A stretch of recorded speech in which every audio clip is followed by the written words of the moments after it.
পটলের ডাঁটার শুক্তো বানানোর সময় একটু পেকে যাওয়া পাতাগুলো ফেলে দেন? যদি ফেলে দিয়ে থাকেন তাহলে বলছি আর ফেলবেন না।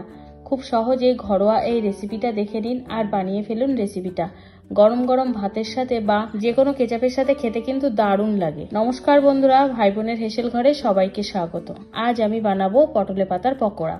ভিডিওটি কেউ স্কিপ করবেন না, পুরো ভিডিওটি দেখার জন্য অনুরোধ রইল। আজকের রেসিপির জন্য আমি এখানে নিয়েছি বেশ কিছুটা পটলের পাতা। পটল বা এটাকে পলতা পাতাও বলা হয়। পাতাগুলো আমি বেশ ভালোভাবেই ধুয়ে নিয়েছি। এখন এগুলোকে একটু ঝিরিঝিরি করে কেটে নেব।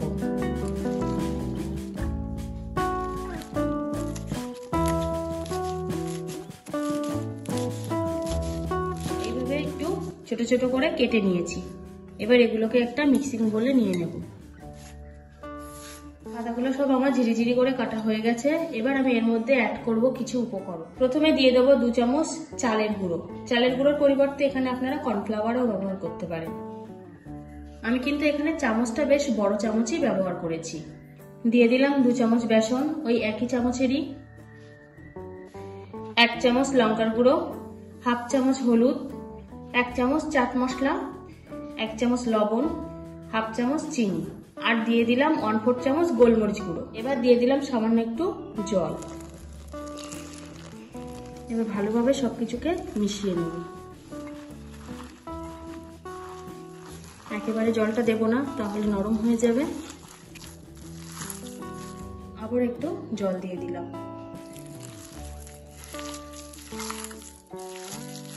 সবকিছু উপকরণ ভালোভাবে মেশানো হয়ে গেছে। এবার আমি এগুলো ভেজে নেব। এখানে আমি গ্যাসে কড়াই বসিয়ে দিয়েছি। এবার কড়াইতে দিয়ে দিলাম আমি সাদা তেল। আমি এখানে সাদা তেলেই ভাজবো পকোড়াগুলো। তেলটা গরম হয়ে গেছে। এখন আমি এর মধ্যে পকোড়াগুলো দিয়ে দেব।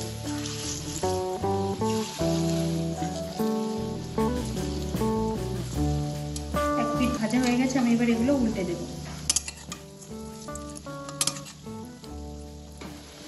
বাদামি বাদামি করে বেশ পকোড়াগুলো ভেজে নিয়েছি। এবার আমি এগুলো তেল থেকে তুলে নেব।